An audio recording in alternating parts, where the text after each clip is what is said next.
こんにちは、はるです。こんにちは、ともです。今日は温泉、銭湯、スポーツジムなどお風呂入ってみたお話そっか。俺はまだ行ったことないんだけど、ともは温泉の男湯に入ったことあるんだよね。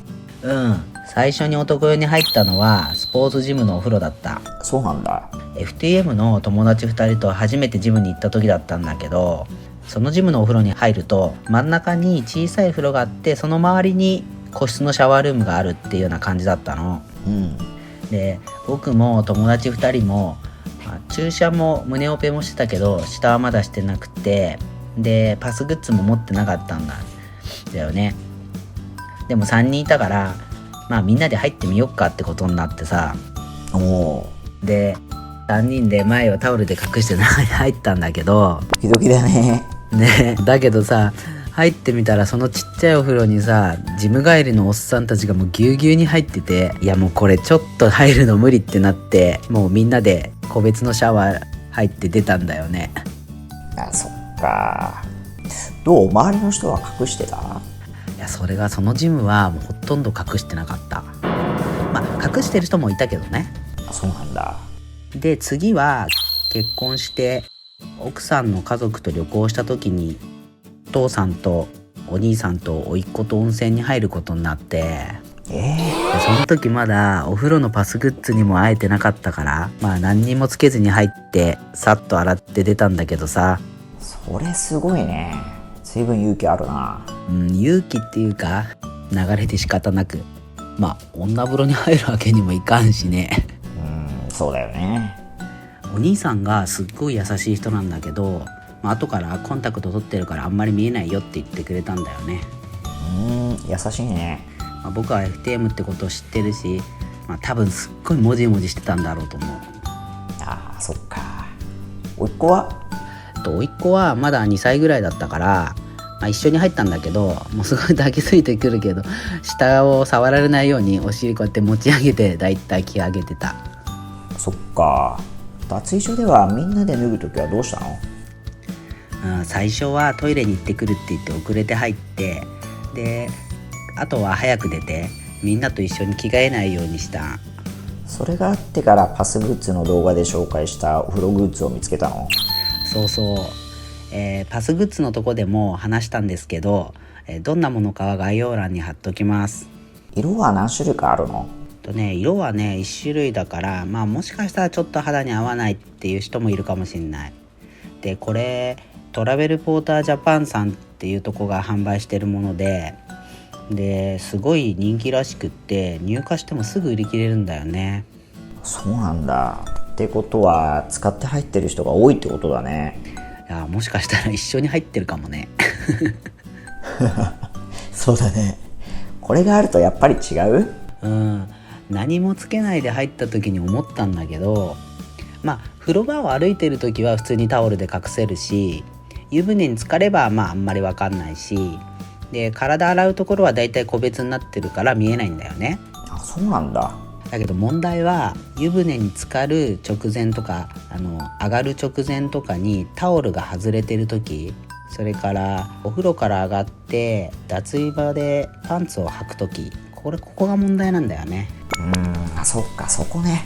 人がいない時見計らってやればいいんだけど、人がいるとね、混んでる時とかもあるもんね。そうだからこのお風呂グッズはもう神だね。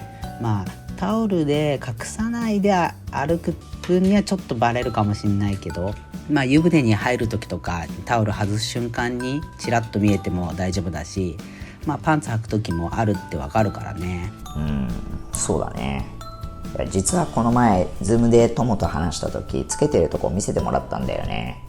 どうだった？透明にはかなりいい感じだったね。ただこのお風呂グッズは毛につけるタイプだから、つけ方が甘いとちょっと浮いて不自然になっちゃうんだよね。そういう感じはあったね。多分もっとうまくつけれる人もいるんだろうけど、僕ちょっと不器用だし、もともと毛があんまり多くないから、でも隠しててもあるってことでね、かなり安心感あるけど。そっか、これつけるには毛が絶対必要なんだね。俺は毛短くしてるからつけるには足りないや。俺もあんまり毛多くないからちょっと外れやすいかもしんない。そっか。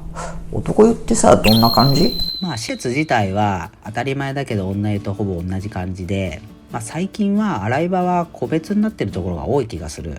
個別って何？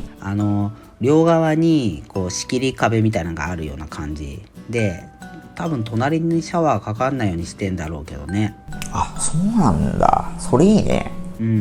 なんか昔の銭湯みたいにバーってみんなが見えるみたいな感じじゃないとこが多い気がする。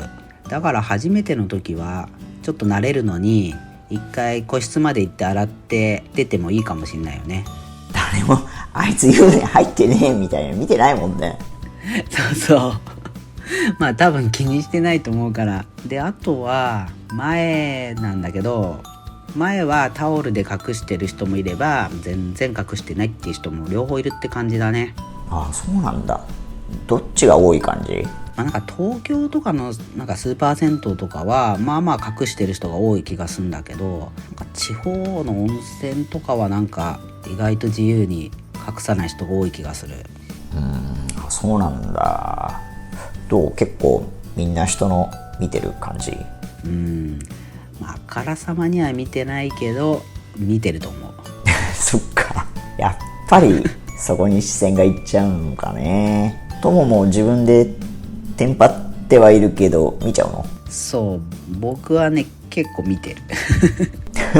他の男の人はどんな感じで入ってるの？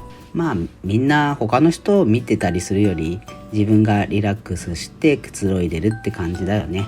女の人同士だと結構喋ったりすると思うけど、男は連れと来ててもそれぞれって感じかも。隠す人はどんな感じで？ね、徹底して隠す人はなんかさっき湯船に入る時にこうタオル外す瞬間に見えるっていう風に言ったけど、なんかそういう人はタオル外す時に自分の手でそのものを握って入るからそれで見えないようになってる。ああ、なるほどね。それいいね。意外とそういう人は多い？そんな隠す人はだいたい1人とか2人とかいるかもしんない。あ、そっか。じゃあそうやっててもおかしくはないんだね。だから結構この浸かる時に手で持って入るっていうのは使えるかもね。そっか。そこでなんかおどおどしてると怪しいもんね。そうそう。あとはやり体験ある？それがあるんだよね。実はお風呂グッズのものが磁石が外れて落ちたことがある。マジで？物が転がってさ、もうこれホラーだよね。それやばいね。でどうしたの？一回は個別の洗い場だったから誰にも見られずにつけ直したんだけど、もう一回はお風呂の中で外れちゃったからさ、つけ直すことができなくて、でタオルと一緒に手で持ってそのまま出たわ。よく外れたの分かったね。磁石が落ちないか心配で触っちゃうんだよね。でそれが逆に外れる原因になったんだけどさ。いや、バレなくてよかったね。基本温泉は暗いからね。でもお風呂の中で外れちゃった時はちょうど義理のお父さんと隣で入ってたからかなりビビったけど、お父さんが先に出たから助かったよ。いや、お父さん先に出てくれてよかったね。いや、そもそもさ、お父さんは友のこと知ってんだよね。どう思ってんだろうね。じゃあもし自分の父親とだったら入れる？いやー、それなんかちょっと難しいかな。はるさんは？いや、俺そもそも自分以外の人とお風呂入んないから。いや、そもそも入らんのかい。普通のスーパー銭湯はさ、明るさは温泉と比べてどう？いろんなとこあると思うけど、全体には銭湯より温泉の方が暗いと思う。あ、そっか。じゃあ温泉の方が入ってみるにはいいかもしれないね。皆さんは男湯に入ったことありますか？おすすめのお風呂作戦教えてください。友のお風呂作戦はブログにも書いてますので、そこにコメントもらっても嬉しいです。それでは今回はこの辺で。ではまた。